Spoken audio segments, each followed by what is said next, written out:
Hello and welcome to episode 94 of the Synergen Leadership Podcast. For those of you who are listening for the first time, my name is Julian, Carle, and I'm the CEO and the co-founder of Synergen Group. And I'm passionate about all things leadership and management, so passionate in fact that I decided to start a podcast about it. And here we are in season 2, and my purpose for the podcast continues to be the same, to raise the standard of leadership. In today's show, I introduce some content around the framework called the Johari Window. We sometimes use this in our face-to-face leadership programs, and this is the 11th content episode for Season 2, and it's also the 11th content episode of our Synergen Curriculum Ecosystem. And the reason I wanted to introduce you to the framework is because when I last delivered it, the feedback from the participants was really powerful. They saw it as a very practical way to start to build a relationship with those in the team. So during the episode, I begin by giving you a bit of background on the Johari Window. I introduce the 4 quadrants and what they mean. We look at how the model can be applied in a practical sense within a team environment. And I end the episode by looking at how models like this one can be used to build deeper relationships. So keep listening, and as always, really like to hear your thoughts on our content around the Johari Window. And if there are any leadership or management ideas or content that you'd like me to explore on the show, please send me through an email or a LinkedIn message. Now, on with the show. Happy listening.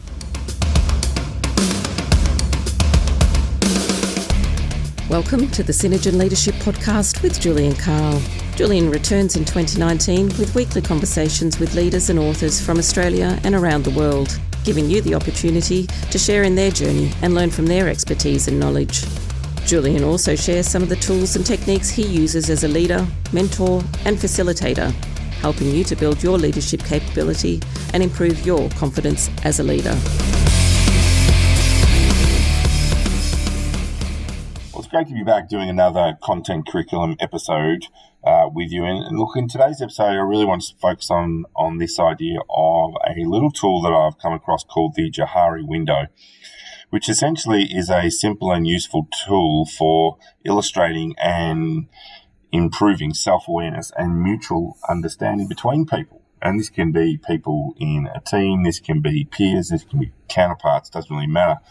But what the Johari Window can also do is it can really be used to improve a group's relationships with other groups. And I think, as you may have heard me say in previous podcasts, I do believe relationships are a key to your success. So what this tool does is really give you that insight into yourself and to the quality of your relationships with other people. So just to give you a bit of the backstory, the Johari Window model was devised by a couple of American psychologists, Joseph Fluff and Harry Ingham, in the mid-50s. And it really is a model that has been around a while now and has been through various iterations. Today, the Johari model is probably most relevant due to what we see as the modern emphasis and influence of soft skills. So this is where we ask leaders to have those soft skills of empathy and cooperation and relationship building and interpersonal skills. And I think what the Johari Window does is it becomes particularly helpful when you want to understand the relationships between you as the leader and your team, and also between people in the business and the business, because this really comes into play with the level of emotional contract that the individual has with the employer.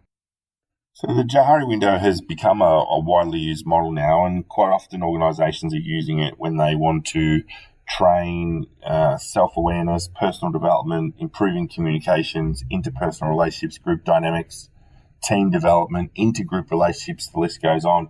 And if I think about the last time that I introduced this to a group in a face-to-face session, it really was a powerful tool for them to, number one, look at themselves, and number two, look at what they know about others in their teams. And quite often it's called or referred to as a disclosure feedback model of self-awareness, and that's because when you identify information that you do not know about yourself, it can be really useful if you've got some strong relationships with people around you to get that feedback from them.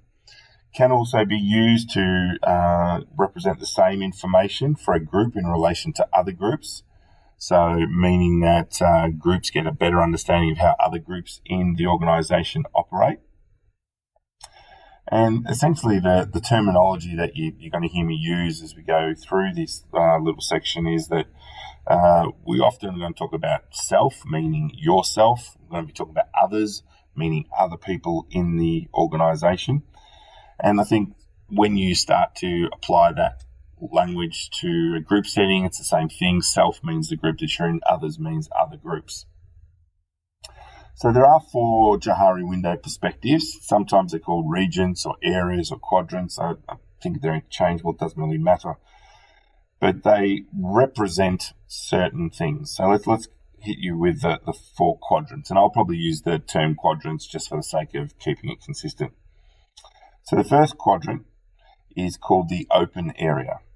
And this is things that are known by you and also known by others in your team.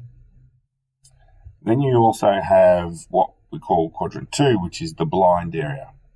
And this is where it's unknown by you, but others know it. You have the third area, which is called the hidden area. And that is things that you know about yourself that others do not know. And then you have the fourth quadrant, which is the unknown area. And that is things that are unknown to you and also unknown to others. So let's have a look at quadrant 1, which is the open area. Quite often sometimes called the area of free activity. This is information about you as the individual, about your behaviour, your feelings, your emotions, stuff that you know, your skills, your experience that's actually known by you and known by the people around you. And I think it's worthwhile saying that the aim in any group should always be to develop the open area for every person, because when we work in this area and we know more about each other, it becomes easier to work. We get a sense of the best way to talk to each other. We get a best sense of trust and respect within a relationship, and generally means we're going to have a better working relationship. Because what would happen is that in any team environment, people that have been in that team longer are going to have a larger open area. They've been working together longer. And so what you'll find is that if someone new comes into the team, they're going to be less open. They're not going to know as much about us as a team, and we're not going to know as much about them. So it's really important that if you're going to think about applying this Johari Window idea, particularly in a group setting, when you have someone new come into a team, you've got a way of building out and opening up their open area quite quickly. One of the ways I've seen this done is that essentially everyone in the team fills out a pretty standard sort of simple questionnaire about themselves. So, are they a morning person? Are they an evening person? Are they a coffee drinker, a tea drinker? What sports are they interested in? What are their hobbies? Who are the people closest to them? Stuff like that. Things that probably aren't too intrusive. And what that does is when someone new comes into the team, you have that little catch up with everyone, and quite quickly that person gets a sense of the people around them, and the people in the team get a sense of the new person. So I think it's really important that as a leader we think about what type of relationships do we want in our teams. And I think what the Johari Window does is gives you a very, very good framework for thinking about that, because as a leader you are responsible for the quality of the relationships that exist within your team. It's not just about your quality of relationship that you have with individuals, it's about the relationship they have with each other as well. So then we have the quadrant 2, which is the blind area. And this is a challenging one because this is what's known about you by others, but it's unknown to you. And I think we've probably all had this experience sometime in our professional career where we've all had an opinion about someone's behaviour and they have never seen it in themselves. They don't realise certain things. And if you think about sometimes you might come across someone who is quite abrupt. They might not see themselves as abrupt, but everyone else does. So it's just an example of what its blind area is. And I think it's really important to have that sense about how others view you. And one of the ways you can do this is by asking for feedback. And what that feedback can do, if it's done in the right way and it's constructive and you ask the right people, it can really help to reduce that blind area about what you know about yourself. Because what's not useful is you continuing along, not realizing the impact you're having on others or the way others view you. So the idea of asking for feedback is really important. And it's not useful in a team sense as well, because there's this underlying uncomfortable feeling because someone in the team has this area that they're blind to and they don't see it, and not open to hearing feedback about it. It puts the other team members in a very, very difficult position. So I think it's important for you as a leader to take some responsibility for helping individuals to reduce their blind area. You can do this by providing sensitive feedback and encouraging them to share with you their views and ideas and the way they think. I think as a leader, you should promote a climate of non-judgmental feedback, and that is when we can do feedback in a group setting. And this does need to be done very carefully, because what we don't want to do is upset anyone or target anyone. So when we do group feedback, we do need to do it in the right way.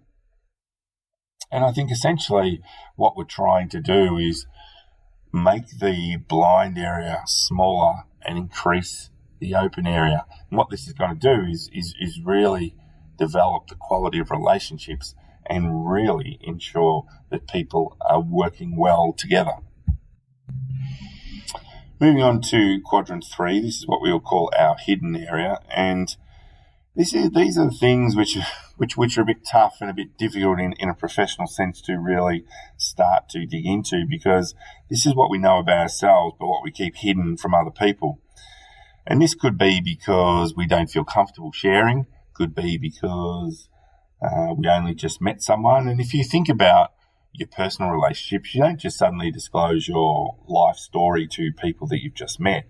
It tends to take a while for you to build levels of trust. And what you'll find is in most situations that there are some people, our more inner circle of friends, that know more about us. And as the friendships get distant, people tend to know less and less about us. What we don't want to happen is that we live in this hidden space in a professional sense, because I don't think it's conducive to relationships, but it is a very natural state for people. So we do need to respect that. And so what we need to do is make sure that the people with their hidden areas, that it's not things like they don't feel they're capable of doing something and then they don't share that with people. It's really important that you're able to build these types of relationships and work on these hidden areas. And it's really asking people in your team to step out of their comfort zone just a little and share with the other team members what they're thinking, what they're feeling, what they're experiencing.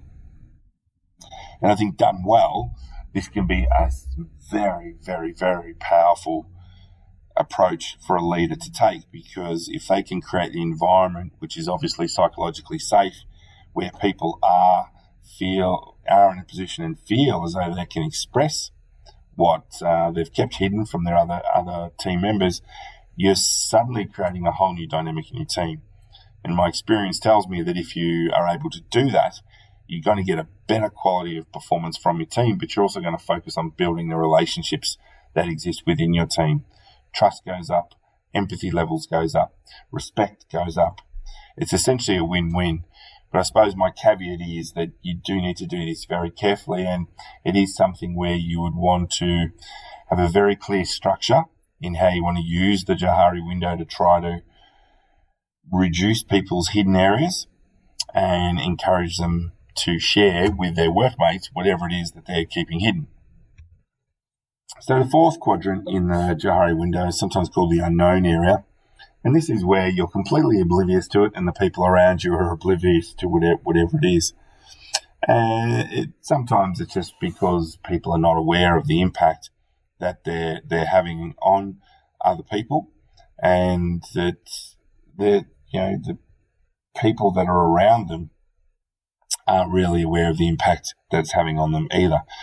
And so one of the things that we often think about is in the unknown area is that what I like sometimes call these light bulb moments, or when the when you suddenly realize something about yourself, or you suddenly realize a situation and something brings it front of mind, I think it's really important to try to explore this unknown area. And, some of the things which could fit within this is that you might be doing certain things, behaviors, as a result of past experiences that you're not aware that you're doing. You might have a particular way you speak and you don't realize that you speak that way. And quite often when we film video people in our leadership programs and suddenly they see themselves on camera for the first time, they realize, I didn't realize I was doing that. So it really is a bit of a challenging one, the unknown, because it does again require us to dig deeper. And I think again there's real value if we start to look at, well, how can we use the Johari window as a leader to start to really map out the quality of relationships we have and who we have those relationships with. And it can be a really useful tool for building those relationships, for really encouraging people to share what they're thinking, what their thoughts are, and what their experiences are. Really useful as a leader. And so, as always, I have based this curriculum ecosystem episode on a piece of content that we deliver in our leadership program. So I am going to share a little bit from the actual hard copy resource. But one of the things we do is we ask people to look at this Johari window from two settings.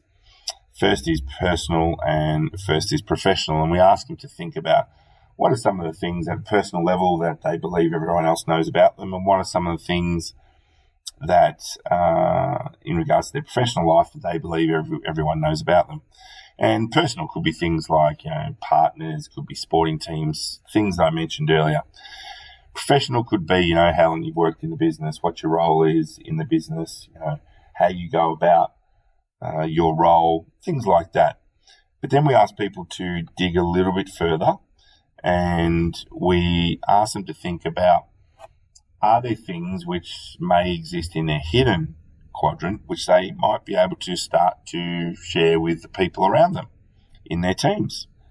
So again, we're asking people to take a step in terms of building trust, in terms of sharing about them. And what we find people do is they can start to think of little things, and sometimes they are just little things that they can start to share with others, which does reduce their hidden area. But then we also ask them to think about their blind area, things that they do not know about themselves that others know. And again, you need to be asking the right questions to the right people if you really want to get the most value out of this. But it is a powerful thing when you ask people who have worked with you a little while for feedback about yourself. And I think we also ask people to think about what are the challenges that they think they might have when they hear that type of feedback. Because quite often if we hear things about ourselves which we don't really agree with, we tend to have a certain level of resistance. We tend to potentially put a barrier up. That's not useful in this context. One of the other things that we ask people to do when we run this program is we also ask them to think about feedback from two perspectives. And it's feedback that they would like to give to someone, feedback which is coming from the right place in that you think that it is useful and is coming from a position of trust and empathy and friendship and respect that you think someone could benefit from. And what that does is that potentially helps people in reducing their blind area. Then we also ask them to think about, what types of feedback have you received before? And as a result of that feedback, what type of lessons have you learnt? And that can be another very good reflective piece to really start to think about, in how you could apply this Johari window model. So essentially, that's the model. That's pretty much the end of this content episode. Again, I will just recap that the Johari window, 4 quadrants: your open area, your blind area, your hidden area, and your unknown area. And again, as always, if you're interested in receiving this content, shoot me through a LinkedIn message or email, and I'm happy to share it with you. And once again, as always, love to hear what you think about this content curriculum episode, and bye for now. Well, that wraps up episode 94 of the Synergen Leadership Podcast, another content curriculum ecosystem episode for you. I would like to encourage you to head on over to the Synergen Group website and engage in the conversation with us. Tell us what you liked about the episode, tell us who you'd like us to interview, or tell us what sort of content you'd like us to deliver. And if you are an iPhone user, please feel free, head on over to the Apple site, leave us a review, and please do subscribe, and that way you can get the latest episodes automatically downloaded to your phone. In next week's episode, we have another great business leader interview for you, where I chat to Pamela Jabor, who is the founder and CEO of Total Image Group. It's another great business leader episode, so until then, love to hear what you think. Happy listening.